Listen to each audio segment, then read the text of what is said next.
Hello friends, வணக்கம். Welcome to my channel Me&Mom stars. இன்னைக்கு நம்ம சேனல்ல bread யூஸ் பண்ணாம இட்லி மாவு வச்சு சாண்ட்விச் பண்ண போறோம். அது எப்படி செய்யுதுன்னு பார்க்கலாம். இந்த சாண்ட்விச் ரெடி பண்றதுக்கு இட்லி மாவு ஃபர்ஸ்ட் ரெடி பண்ணனும். அது என்ன மெத்தட்ல ரெடி பண்ணனும்னு இப்ப பார்க்கலாம்.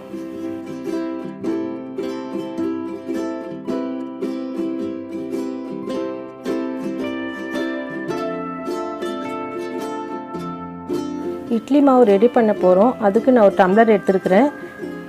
இந்த மெஷர்மென்ட்ல 5 டம்ளர் இட்லி அரிசி, 1 டம்ளர் உளுந்து, 1/4 டம்ளர் ஜவ்வரிசி. இத 5 மணி நேரம் ஊற வச்சு அரைச்சி நீங்க மறுநாள் இந்த மாதிரி செய்யலாம். இட்லி ஊத்துற பதத்துக்கு நீங்க கரைச்சி வச்சுக்கங்க. ஒரு பிளேட்ல 2 டேபிள் ஸ்பூன் ஆயில் போட்டு நல்லா கிரீஸ் பண்ணிக்கோங்க. நம்ம ஆல்ரெடி பீஸா பண்ணிருப்போம் இந்த மெத்தட்ல ஊத்தி. அதுக்கு 6 கரண்டி ஊத்திருப்பேன். இதுக்கு 3-4 கரண்டி நீங்கள் ஊற்றினா போதும். ரொம்ப திக்காக இருக்கக்கூடாது, தின்னாகவும் இருக்கக்கூடாது, தோசை பதத்தில் இருக்கக்கூடாது, மீடியமாக இருக்கிற மாதிரி பார்த்துக்கோங்க. ப்ரெட் எந்த சைஸ் இருக்குமோ அந்த சைஸில் நம்ம ஊற்ற போகிறோம். இதை இட்லி பாத்திரத்துலேயோ ஸ்டீமர்லேயோ வச்சு மீடியம் ஃப்ளேமில் 10-15 மினிட்ஸ் ஆகும் வேகிறதுக்கு.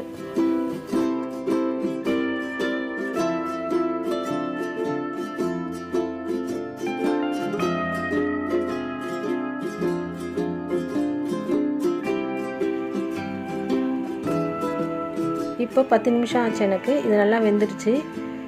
இந்த மாதிரி 2 தட்டு நான் ஊற்றி வச்சுருக்கேன்.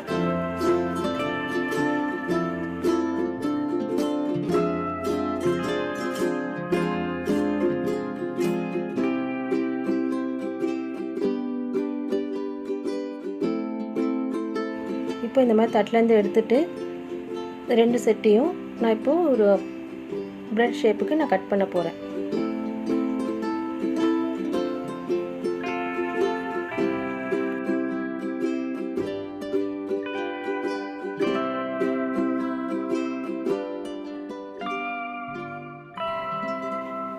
நான் பிரெட் ஷேப்புக்கு கட் பண்ணி வச்சுட்டேன். 4 பீஸ். நான் 2 செட்டு தான் செய்ய போகிறேன். இப்போ இதுக்குள்ளே வைக்கிற ஸ்டஃபிங் பண்ண போகிறோம். ஒரு பேனில் ஒரு ஆனியனை பொடி பொடியாக கட் பண்ணி வச்சுருக்கேன். அது கூட ஒரு தக்காளியும் கட் பண்ணி போடுறேன். ஒரு கொடமிளகாவும் கட் பண்ணி போட்டாச்சு. ஒரு பச்சை மிளகாவும் பொடி பொடியாக கட் பண்ணி போட்டுருக்கேன். 1/4 கப் ஸ்வீட் கார்ன் அரைச்சி போட்டிருக்கேன். 1 teaspoon pepper powder, 1 teaspoon red chilli powder, 1/2 teaspoon salt, 2 table spoon oil. இது எல்லாத்தையும் மிக்ஸ் பண்ணி நம்ம ஸ்டவ்வில் வச்சு ஒரு 5 நிமிஷம் நல்லா வதக்கி எடுக்க போகிறோம்.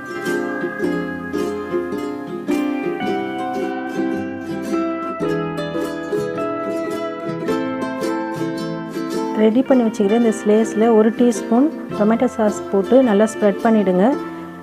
நம்ம ஸ்டஃபிங் பண்ணி வச்சுக்கிட்டு 2 டீஸ்பூன் எடுத்து இதில் வச்சு அது மேலே சீஸ் போட்டு நம்ம டோஸ்ட் பண்ண போகிறோம். இது தவாவில் தான் நம்ம பண்ண போகிறோம். நீங்கள் வேணும்னா டோஸ்டர்லேயும் நீங்கள் பண்ணிக்கலாம்.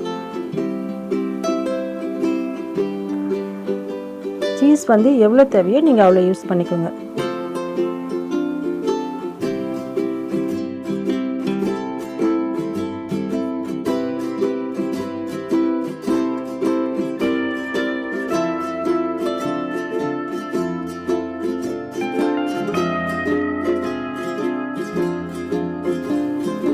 இப்போ ஒரு தவாவில் 1 டீஸ்பூன் பட்டர் போட்டு அந்த சாண்ட்விட்சை அது மேலே வச்சு டோஸ்ட் பண்ண போகிறோம்.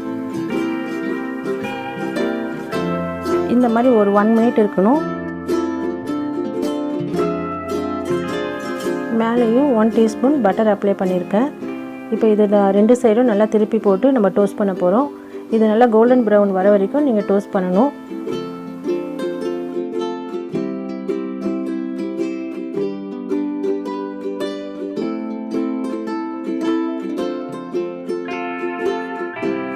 இது ஒரு 1 மினிட் மூடி போட்டு வேக வைக்க போகிறோம்.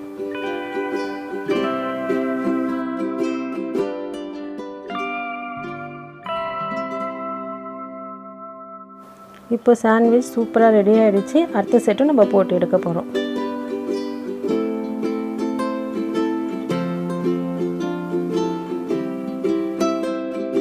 இப்போ நம்ம ரெடி பண்ண சாண்ட்விட்சை ஒரு சர்விங் பிளேட்டுக்கு மாற்றி சர்வ் பண்ண போகிறோம். இதே மாதிரி நீங்களும் ட்ரை பண்ணி பாருங்கள். பிடிச்சிருந்ததுன்னா Me&Mom ஸ்டார்ஸ்க்கு சப்ஸ்கிரைப் பண்ணுங்கள். சுவையாக சமைங்க, அளவாக சாப்பிடுங்க. தேங்க்யூ.